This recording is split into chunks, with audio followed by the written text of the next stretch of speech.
हाँ, बोलिए सर। क्या नाम है जी आपका? मेरा वर्तमान जो नाम है राजेश मदनलाल भावसार। और इसके पहले मुझे रस सिद्ध योगीराज राजेश अद्वैत इस नाम से लोग जानते थे। सर आपकी क्या कहानी है? आज आप कैमरे के सामने आए हैं अपनी कहानी को लेकर के। बड़े बड़े साइंटिस्ट आपसे मिल चुके हैं, बड़े बड़े सिद्ध लोग आपसे मिल चुके हैं। लाखों की तादाद में अभी भी जो आज के जो साधु संत जिनको लोग मानते हैं, आज के जो साधु संत हैं, वो आपसे मुखातिब होने के लिए, मिलने के लिए आतुर रहते हैं। सर आपकी क्या कहानी है, क्या बताना चाहेंगे आप? मैं लोगों को ये बताना चाहता हूँ, मेरे पास जो कई प्रकार की सिद्धियां थी। इससे पहले मैंने एक किताब लिखी है, देह सिद्धि, स्वर्ण सिद्धि और रस सिद्धि नाम की किताब लिखी है मैंने। क्या सर आप इसको कैमरे में दिखा सकते हैं? ये मेरी किताब है, देह सिद्धि, स्वर्ण सिद्धि और रस सिद्धि नाम की जो किताब है, इसको मैंने लिखी है। और ये मेरा आखिरी में ये फोटो भी है। इसको ये जगत विख्यात रस सिद्ध योगीराज राजेश अद्वैत, ये नाम से लोग मुझे पहचानते थे। इसके आप ये फोटो देख सकते हैं। इसके पहले मेरी किस प्रकार की दाढ़ी थी। लोग मुझे मेरे चरण स्पर्श करके, ये पंडित लोग मेरे से आज जो लेके जाते थे, वो मैं रहस्य आपके सामने खोल रहा हूँ। आप एक देख सकते हैं कि ये जो मेरे हाथ में जो चीज है, ये संसार की अत्यंत दुर्लभ वस्तु मानी जाती थी। इसको शास्त्रों में और पुराणों में कहा है कि मृदुहा कोटि गुणम फल प्राप्ते स्वर्ण लिंगा, स्वर्णात् कोटि गुणम फल प्राप्ते बाणलिंगा, बाणात् कोटि गुणम फल प्राप्ते नर्मदेश्वर लिंगा, और नर्मदेश्वरात् कोटि गुणम फल प्राप्ते पारदेश्वर लिंगा। इसके आगे ये भी कहा है कि रसात परतरम लिंग न भूतो न भविष्यति। इसका तात्पर्य ये कि सारा संसार आज जो शिवलिंग की पूजा कर रहा है, जिसको ये बताया जाता है कि मिट्टी से जो बना शिवलिंग होता है, उससे करोड़ों गुना पुण्य फल प्राप्ति सोने के शिवलिंग के पूजन से प्राप्त होती है। इस श्लोक का अर्थ बता रहा हूं मैं आपको। और सोने से करोड़ों गुना पुण्य फल प्राप्ति, जो दूसरे ग्रह से जो उल्का आती है, उसका जो पत्थर, उस पत्थर से जो लिंग बनाया जाता है, उससे करोड़ों गुना पुण्य फल प्राप्ति होती है। और उससे भी करोड़ों गुना पुण्य फल प्राप्ति जो नर्मदा नदी में निसर्गता तैयार हुआ मिलता है, उससे प्राप्ति होती है। और उससे भी करोड़ों गुना पुण्य फल प्राप्ति ये जो पारे से बना हुआ संसार का सत्यंत अत्यंत दुर्लभ पारद शिवलिंग, ये जो आपको दिखा रहा हूं, इससे प्राप्त होती। इसको कहा है शास्त्रों में कि रसात परतरम लिंग न भूतो न भविष्यति। ये पारे का शिवलिंग है, आप देख सकते हैं। सर इसकी महत्वता क्या है? आपने जो ये बनाया है शिवलिंग, सर इसकी महत्वता क्या है? पारा मतलब कौन सी धातु है, मतलब क्या है इसकी कहानी? सर मैं आपको दिखाता हूँ पारा, एक मिनट में। ये जो आप देख रहे हैं सर, कि ये जो है ना, ये इसको मर्क्यूरी बोला जाता है। और ये हाथ में नहीं उठाया जाता है। इसको जो है भगवान शिव का वीर्य कहा है। ये जो देख रहे हैं आप, ये जो बिजली के समान तेजस्वी अत्यंत दैदीप्यमान जो पदार्थ देख रहे हैं, इसको भगवान शिव का वीर्य बताया है। और ये संसार का अत्यंत दुर्लभ वस्तु और पूर्ण पूर्ण पृथ्वी तल पर एक जीवित धातु माना जाता है इसको। और वैज्ञानिक दृष्टिकोण से भी इसको अलाइव मेटल कहा गया है। इसमें सभी धातुओं को समाने की क्षमता है इसमें। और इससे बना ये शिवलिंग है, जो आज संसार का अत्यंत दुर्लभ माना जाता है। मगर जिस दिन से मैंने संत रामपाल जी महाराज की किताब पढ़ी, उसमें दिया है कि अंध श्रद्धा भक्ति खतरा ये जान, ये जो किताब पढ़ी, उसमें पारस या अनेक शिवलिंग के बारे में जो बताया है, कि मैं भी इस प्रकार का पहले जानता था कि ये ब्रह्मा और माया का मिलन है। इस प्रकार मैं समझता था। यानी हम लोग पूजा किस चीज की कर रहे हैं और क्या चीज की पूजा करना चाहिए, इस प्रकार का ज्ञान संत रामपाल जी महाराज की किताब पढ़ने से मिला। और मैं इसको इसके माध्यम से अमर बनने की ख्वाहिश लेके बैठा था कि मैं अमर बन जाऊं।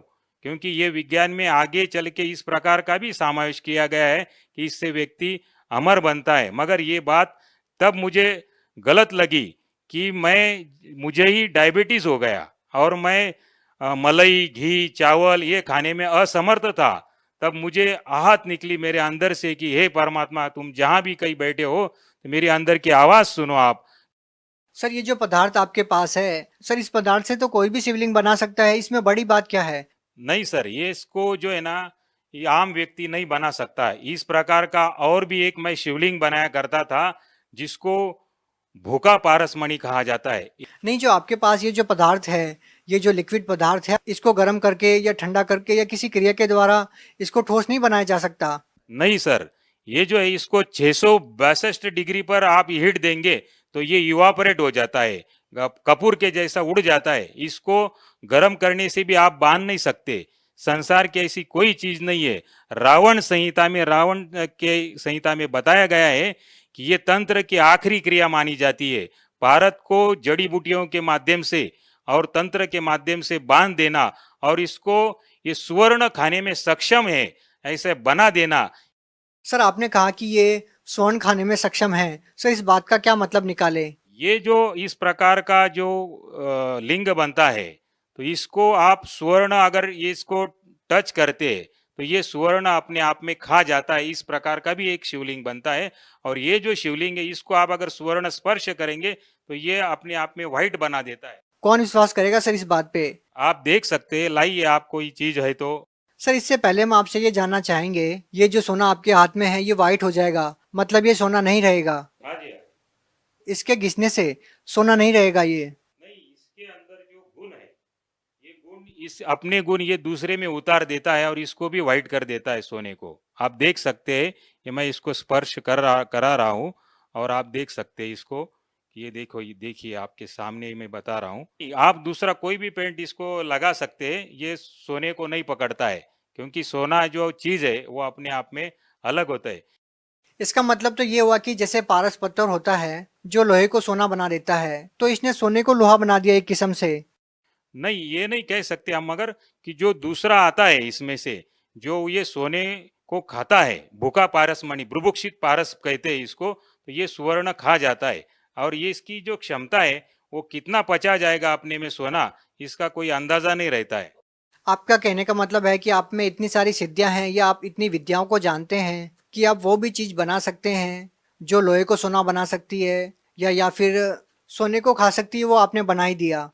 हाँ जी, मैं कुंभ मेले में भी जो है मेरे पास गाड़ी भर भर के ये जो नागा साधु वगैरह सब लोग आते थे और मैं ये पारे के माध्यम से चांदी बनाने का प्रोग्राम दिखाया करता था कि ये सारी चीज रखी हुई है और इनसे आप ये चीज इसमें डालेंगे तो इस प्रकार का सोना चांदी ये मैं बना के खुद लाभ देता था लोगों को। मगर जिस दिन मुझे ये समझ में आ गई कि ये जो ज्ञान जो है ये अधूरा है, संत रामपाल जी महाराज जी का मैंने सत्संग देखा टीवी पे और उसमें वो बता रहे थे, उंगली घुमा के ऐसे बता रहे थे कि ये ब्रह्मा विष्णु महेश भी नाशवान है और इनकी भी जन्म मृत्यु होती है। तो मुझे मेरी पैर के नीचे की जमीन खिसक गई कि ये जिसको मैं अमरता का अपने खुद अमर होने के लिए मैं इनकी पूजा लेके बैठा था और इनसे मिलने वाले लाभ को तो क्षणिक लाभ बोला है। तो ये शब्द मैं सुनकर बहुत ही परेशान हो गया मैं कि ये बात कुछ बिगड़ रही है, ये मेरे समझ में आ गया। और तब मैंने वो ध्यान से सब सत्संग सुना और सत्संग में उन्होंने बताया कि भगवती पुराण पाठ नंबर 123 पे उन्होंने बताया कि ये ब्रह्मा विष्णु महेश इनकी भी जन्म मृत्यु होती है। सर, आपने अपने आप को विश्वविख्यात बताया, तो हम आपसे जानना चाहेंगे, तो आप कहाँ से विश्वविख्यात हो गए? ऐसे कौन से लोग आपको मिले जिस आधार पे आप ये कह रहे हैं कि मैं विश्वविख्यात था? किन किन लोगों से मुलाकात हुई आपकी इस दौरान जब से आपने ये विद्याएं सीखी है, इतने बड़े बड़े कारनामे आपने करने सीखे हैं? सर 1996 में वर्ल्ड पीस कॉन्फ्रेंस हुआ था, उसमें मैंने कई साइंटिस्टों के साथ डिस्कशन किया और उसमें अमेरिका के डॉक्टर ईसीजी सुदर्शन जिन्होंने कई आइंस्टाइन की सिद्धि फ्लॉप कर दी है। सर, बोलने को तो कुछ भी बोल सकते हैं, इस बात का प्रमाण है आपके पास? जी हाँ, मेरे पास फोटोग्राफ्स है, आप देख सकते हैं। ये देखिए, ये वर्ल्ड पीस कॉन्फ्रेंस 96, इसमें ये इन कौन है सर ये डॉक्टर ईसीजी सुदर्शन जिन्होंने कई आइंस्टाइन की थ्योरी फ्लॉप कर दी है और इनको भी मैंने डिस्कशन बताया था और ये भी शुरू में नहीं मान रहे थे कि इस प्रकार का कोई होता है चीज। तो जब इनको प्रमाणों के साथ मैंने ये सब चीजें बताई तो उन्होंने भी ये लोहा मान लिया कि सचमुच ये जो आप बता रहे ये सही ज्ञान है।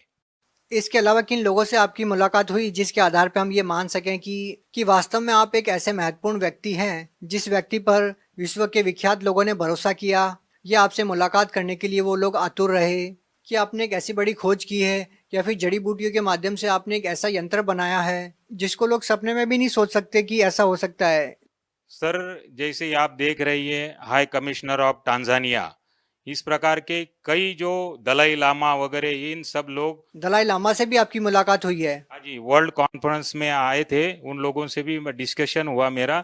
और जो ये किताब में बता रहा था उनको कि इस जो ज्ञान के ऊपर चर्चा कर रहा था, जैसे वो लोग नाथ संप्रदाय को सिद्ध मानते थे और उसमें क्या लिखी बात है वो उनको समझ में नहीं आती थी। उनको मैंने कहा कि मेरे पास ऐसा ऐसा ज्ञान मैं हिमालय में रह के सीख के आया हूँ, मैं 8 साल मैंने हिमालय में रहा हूँ और कई प्रकार का ज्ञान हस्तगत किया है, मगर उनको ये भरोसा नहीं होता था कि हमने पहले ही ज्ञानेश्वरी पढ़ रखी है, पीएचडी कर रखी है, आप क्या नया बताएंगे। तो मैंने उनको एक श्लोक बोला, तोरस मोरस गंधक पारा, जिन वीचे दीजे नाम सहारा, नाग मार नागिन को दे, गोरख कहे खप्पर भरी कंचन ले। इस दोहे का आप ट्रांसलेट करके बताइए तो मैं आपको मान लूंगा कि आपने पीएचडी की है। तो उनको वो बता नहीं सके, क्योंकि ये जो पूरी रासायनिक क्रिया है और केमिकली क्रिया है कि इसके माध्यम से, पारे के माध्यम से सोना बनाया जा सकता है।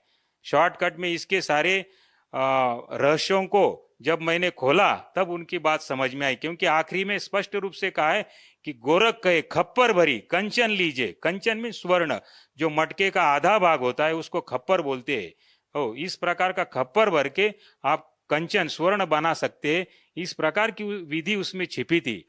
मगर इतना होने के बावजूद, ये सब होने के बावजूद भी मैं आपको बता रहा हूँ, समाज को बता रहा हूँ कि इस प्रकार के जो हम लोग शिवलिंग के ऊपर आश्रित हो गए, तो ये अपने आप में ये यूजलेस और इसका कोई मूल्य नहीं है अपने जीवन में, ये आप समझ लीजिए। क्योंकि इससे क्षणिक लाभ प्राप्त होता है, लाभ तो होता है मगर क्षणिक लाभ प्राप्त होता है। और इसकी इतना, जितने ये स्वामी है उतने मनुष्य की एक श्वास की कीमत संत रामपाल जी महाराज ने बताई है कि मानुष जन्म दुर्लभ है, ये मिले न बारंबार, जैसे तरुवर से पत्ता टूट गिरे बहुर न लगता डार। जब ये अपनी कीमत मुझे समझ में आ गई तो मैंने इस यूजलेस इन सब चीजों को मैंने छोड़ दिया। आज भी मेरे से लोग संपर्क करते हैं और जब मैं इनके बारे में चर्चा करता हूं तो लोगों की इच्छा होती है सीखने के लिए। सर, जिस चीज को आप ये कह रहे हैं कि ये इतना मूल्यवान वस्तु नहीं है जितना संत रामपाल जी महाराज जी ने मूल्यवान वस्तु आपको दी है, लेकिन एक समय था जब शिक्षा मंत्री आपके साथ खड़े होकर के फोटो खिंचवा रहे हैं और आपको विश्वविख्यात मानते हुए आपकी जो साधना है, जो आपने सिद्धियों के द्वारा या जो आपने योग क्रियाओं के माध्यम से जो ये वस्तु आपने बनाई है उसका महत्व समझते हुए वो शिक्षा मंत्री आपके साथ फोटो खिंचवा रहे हैं, तो कहीं ना कहीं हम ये तो नहीं कह सकते कि ये अंधविश्वास है। जरूर आपने ऐसे किसी चीज की खोज की है जो अपने आप में एक महत्वपूर्ण है, लेकिन आज आप ये कह रहे हैं कि इससे भी महत्वपूर्ण चीज वो है जो संत रामपाल जी महाराज जी ने आपको दी है। तो क्या आप दर्शकों को ये भी दिखाना चाहेंगे कि शिक्षा मंत्री जी आपके साथ फोटो खिंचवा रहे हैं और उस मुलाकात के क्या मायने निकलते हैं? सर, ये कौन है? ये जी सर अमरीश पटेल जी है, ये शिक्षा मंत्री है।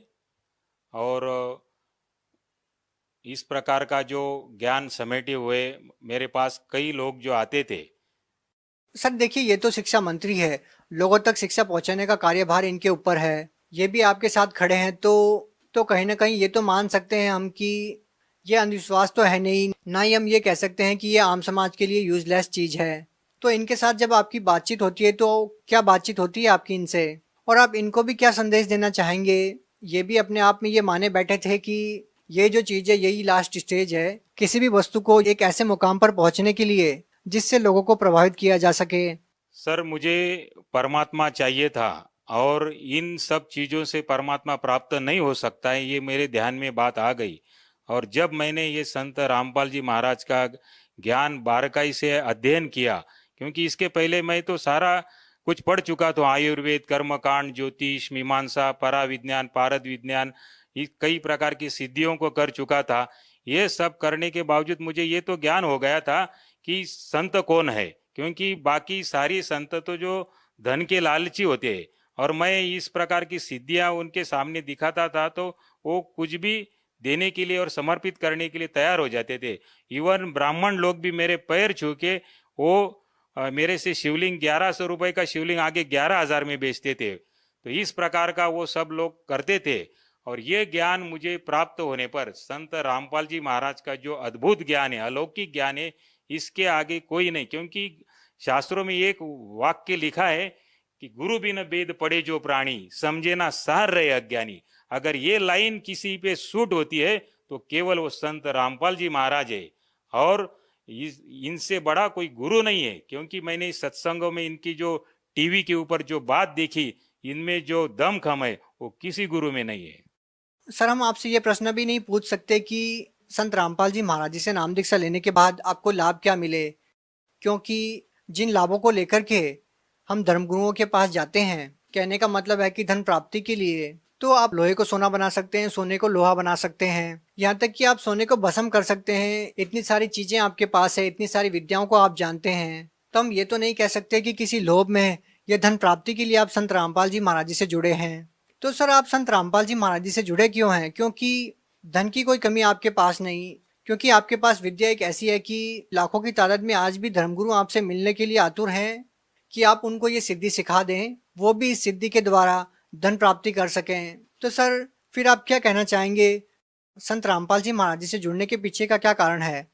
संत रामपाल जी महाराज का जब मैंने बारकाई से अध्ययन किया तो ये पूरे शास्त्रों के अनुसार सब चीज बताते हैं, जो हमें पहले समझ में नहीं आती थी। क्यों इन्होंने वो बारकाई से सब बताया है कि गीता अध्याय 7 उसमें 12 से 15 में बताया उन्होंने कि रजोगुण ब्रह्मा जी, सतुगुण विष्णु जी, तमोगुण शिव जी, इनसे मिलने वाले क्षणिक लाभ के ऊपर जो मनुष्य प्राणी इन पे आश्रित है वो मूढ़ है, वो मूर्ख है, वो मनुष्यों में नीच है, और वो राक्षस तत्व का जान। इस प्रकार की जो इस गालियां ही समझो, ये मेरे को अपने आप में बहुत लग गई। और जिसको ये लग जाती है तो वो अपने आप में ये बदल जाता है।